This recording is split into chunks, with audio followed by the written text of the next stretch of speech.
Are you recording? Yes. Come over here, all right? I said, yo, we don't have to save that. We can throw it away. Oh, no, we save everything. You see this shit? You see this shit? This was a lime or lemon. I don't know. You got a colony growing on it. COVID-19 right here. Hi, I'm Gaby. And I'm KD. I'm from Brazil. I'm from the US. And today, I'm going to try and make surf and turf. try. I realized I was doing a lot of things Southern, so why not do something widely accepted in the United States? She's heard of surf and turf before. Oh yeah, I watch a lot of Master Chef, and they always have surf and turf. What exactly is surf and turf? So surf on the thing that is from the ocean, seafood. We're going to use lobster tails. For the turf portion, T-bone steak. And there's another thing, I never had a T-bone. And even lobster tail, I never had. Brazilian trying surf and turf. T-bone steak, but instead of just grilling the T-bone steak, I'm going to use cast iron. So yeah, let's go. We're gonna go ahead and preheat our oven to 325. Get that going. So first thing we want to do is get our lobster tail straight. You want to take your scissors. Take the lobster tails. You want to find the seam right here at the top of it, and you want to cut a straight line to like the last scale. There we go. Okay, you're good on that. Split it open a little bit. Then you want to get in, put your finger so on the bottom of the lobster. I'm getting real with you people because this is very much a roach of the sea. Separate this little meat and kind of pull it up. Yeah. It's disgusting. Tastes good. Roxy can smell it. Get Roxy. You want to try the roach with the sea? Lobster meat. So now, we're gonna go ahead and get the seasoning ready for our T-bone steaks. I'm gonna use seasoning salt. Why? Because I trust it. Definitely gonna get some black pepper. Look at me. Garlic powder and onion powder goes in everything that black people eat. There's no preface for that. There's no reasoning. I'm just letting you know, and then you want to just, So we want to get our seasoning together so that we can put it on top of the steaks before we put it into our pans. Here we have 2 cast iron skillets so we can cook them simultaneously. Cover them with oil. Cut them to about medium to medium high heat. First skillet, the Gaby skillet, is what we're going to call it. It's true. I use that a lot. Cast iron skillets are great. You want to make sure you get coated all the way around. And this one is a heavy skillet. Get enough to coat the whole pan. Doing this for 2 reasons. 1, because you need it, and then 2, because you need to season my cast iron skillet. You want it to be on the sides just in case, but not too much. And then you want to cut this one on too to about the 6th position. 2 steaks here. I'm just gonna get a nice little coating on one side of each. It's not a lot. You don't want too much. Here's the thing. If we were grilling this on the grill, then of course you may want to over season because you think this is just gonna fall through the grates. But we're not gonna do this all in the grill. We're gonna do this in cast iron on the stove. So all that seasoning sits with the meat that you're cooking. So you don't want to get too much, otherwise it's gonna taste bad. So you just want to get enough to kind of spread evenly across. And then you get the other side the same way. This is why we mixed in the bowl before, because you don't want to be guessing whether it's evenly mixed already. You see we got our steaks, they're evenly coated. What we're gonna do now, put these in the pan, 2 minutes each side. We're trying this out, people, we're learning. We're gonna just go live right into the pan, all right? Here we go. Here we go, 1 and 2. There we go. First thing we're gonna do, we got right here, we're gonna squish it to release those flavors.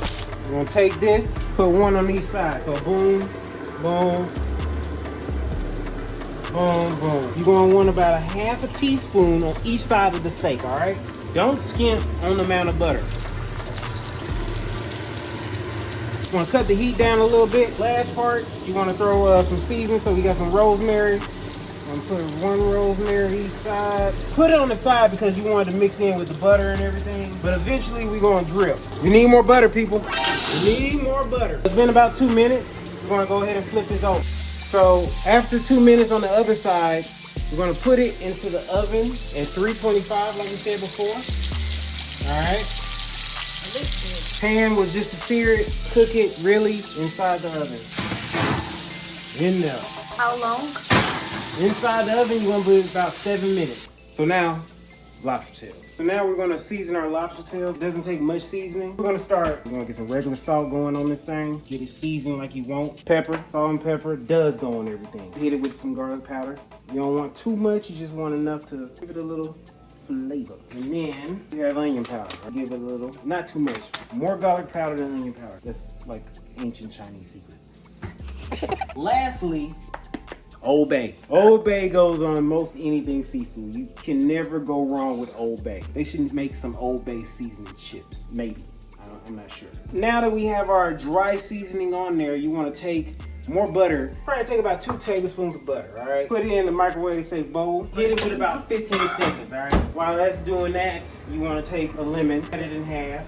Save it for later. If you are in Brazil, you can use lime because lemon in Brazil is very expensive. Yeah, okay. Okay. Take some minced and Garlic and olive oil. press some garlic, and we want to put that in there with that butter, and then just give it a good mix. Mix it all together. We're gonna just get a coating on the top. You see, we put onions in on the side just to kind of add a little bit of flavor, get a nice little coating. And then once that's done, take a half a lemon, kind of squirt it all over. So now the steak should be about where we want it. Yeah, we have that thing going. Nice. We're gonna transfer it to a cutting board just to cool for about 10 minutes.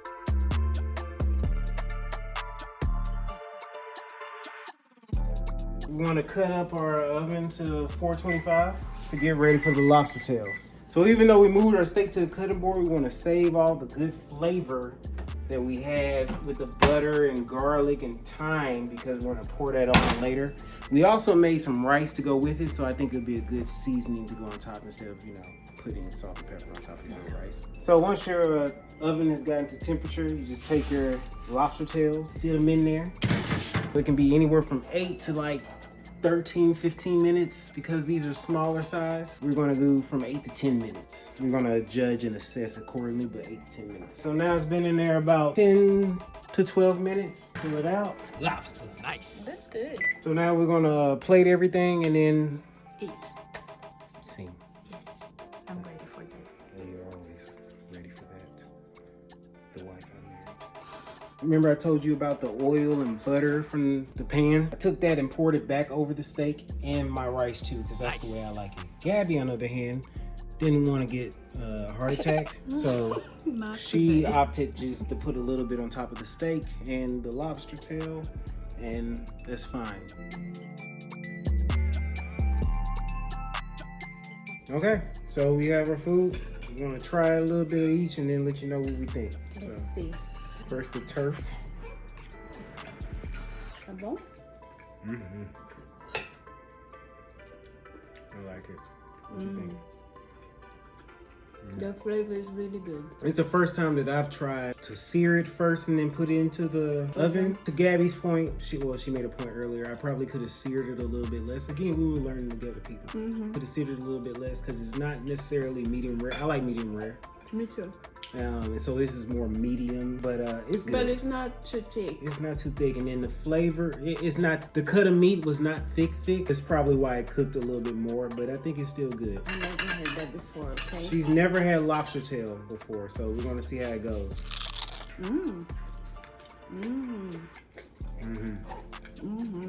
It's good. It tastes different than shrimp. A little bit more sweet, maybe. A little sweeter, definitely has more texture to it. It's like a good mixture between shrimp and crab. But I've had lobster plenty of times. I love seafood. It's good. It's amazing. And if you put the onions together, it's really good too because the onions soft, but it's still crunch a little bit. It's a very good combination. Surf and turf, people. Our bougie lunch to celebrate. You know what? Vote for president tomorrow. Yes. Vote for Lulu. Anyway, I think it's been a good video. I hope that you learned some things with this video. If you liked for us to do anything different, if you like for us to do the same thing, but straight grill the T-bone steaks, or maybe use a different type of cut of meat, maybe sirloin steaks. We've seen it with sirloin steaks, because surf and turf can be anything. I've seen it with sirloin steaks and shrimp, anything. Let us know in the comments below if you want us to do that. I hope that you enjoy the rest of your day, week, whatever time you may be watching this. Make sure to like the video, subscribe to the video, and tell everybody in your family if they want to watch us do this type of thing or the crazy other things that we do. Anything else? Somebody is loving the food. As usual. Yeah. Hope you enjoyed the video. We'll see you Yes. next one. We're gonna eat this up. And, Be safe, be happy. Be safe, be happy. Have a great week or weekend. Beijo. Beijo, kiss, kiss. Kiss, kiss.